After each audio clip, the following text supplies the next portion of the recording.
This is me and just a little part of my life that I want to share with you all today. I believe that without my past, I would have never arrived where I am today. I've been a person who's always wanted to strive for the best, be the best at everything academics, extracurriculars, sports. But living in a state like Kashmir, it was never too easy. Being a minority, I've always felt that I was pushed a little farther away from my goals. I've never been a natural. I always tried to just fit in. I remember I made a school project and a teacher took it from me and gave it to another student, only for her to present it under her name and getting applauded for it. This was the first blow which made me realize that I belong to a minority. Something I made peace with. That's how a minority was to be treated.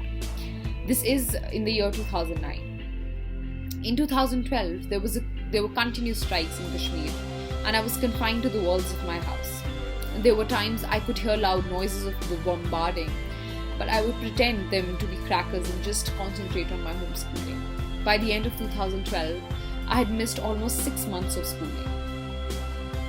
However, things took time and normalcy returned. Just as we were adapting to the new normal, one of the pillars of my strength, my grandfather, died. After a few months, I vividly remember my uncle asking me to read a letter that was dropped at our place by some stranger, written in Urdu, a language only my grandfather and I knew in the family. Now, this letter commanded us to leave our house and flee from our own house and state, or else we would have to face the consequences. This was nothing new to the elders of the family, but the words of the letter still gives me goosebumps. Then came 2014, when suddenly at night I see my grandmother and my mother frantically putting the essentials at the top floor. I remember jokingly saying that I wouldn't help them to get these back to the kitchen after the rumors of the floods don't come true. However, my worst nightmare did come true the very next morning, when I was awakened by my mother, who told me to pack my things. We were leaving our house since the water was rising in the streets. Amidst all the chaos, I forgot who was staying back. It was my father who had chosen the hard way. Ladies and gentlemen, this was the scariest phase of my life. I was surrounded with so many people and yet I felt so alone. My mother was a mess who secluded herself, not eating anything, perplexed and trying to reach out to my father in one way or the other, while I had the responsibility of taking care of her, myself, and my 4-year-old sister. After a week, my mother went back to Kashmir in search of my father, while my sister and I were to live in my maternal home. Till then, I had roughly lost 2 years of my schooling and no signs of going back home for another year. So when my parents came back safely to Kashmir, they decided to put me in a boarding school. Now, you see, the entrance exams for all these boarding schools were in 15 days. I was told that I should try my best to get through the same school as that of my elder cousin. Because of my past achievements, it was natural for everyone in my family to expect me to get through easily. What they did fail to consider was that children had been preparing for these examinations for months now, and I, on the other hand, had not even seen my school for a year. I believe that the expectations killed me more than the rejections from the school I had applied for. It was then I decided that I couldn't achieve anything outside my state and how narrow the horizon of my future was. Then came yet another phase of lockdowns and strikes, and my parents finally decided to put me in any boarding school that accepted me. No boarding was agreeing to take a child in the middle of a session. And because of all the turmoil in my head, I felt that it was because of my incapabilities that I wasn't being selected.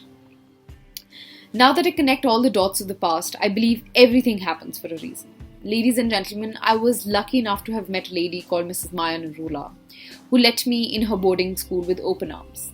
Little did I know about living away from my parents, and I felt like a refugee in that school. Being the student I had always been, I started excelling in all different kinds of activities and academics, not realizing that unknowingly I was gaining more force than friends. In the very first year, I was selected as the main role in the school's annual play, and my batchmates couldn't have been more jealous.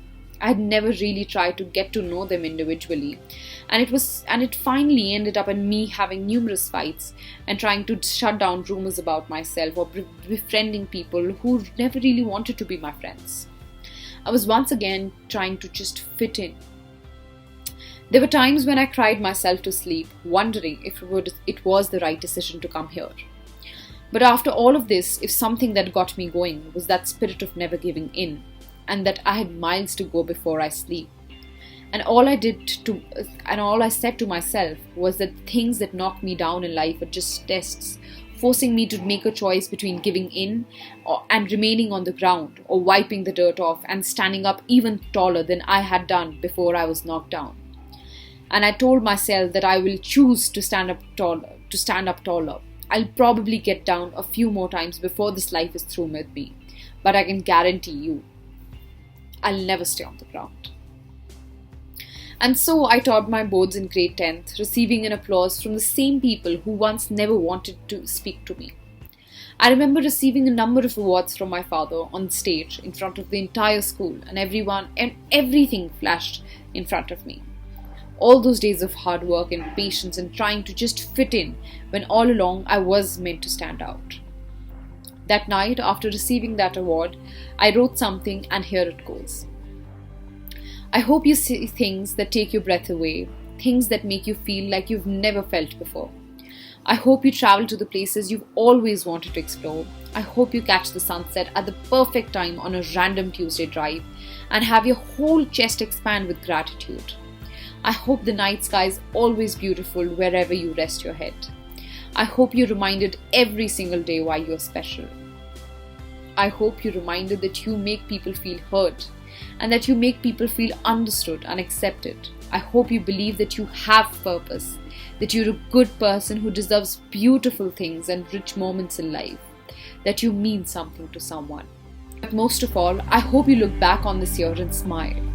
Smile at all the people who thought you weren't good enough and forgive yourself for putting up with those people. Smile at the tough times you've gone through and be proud that you went through all those times.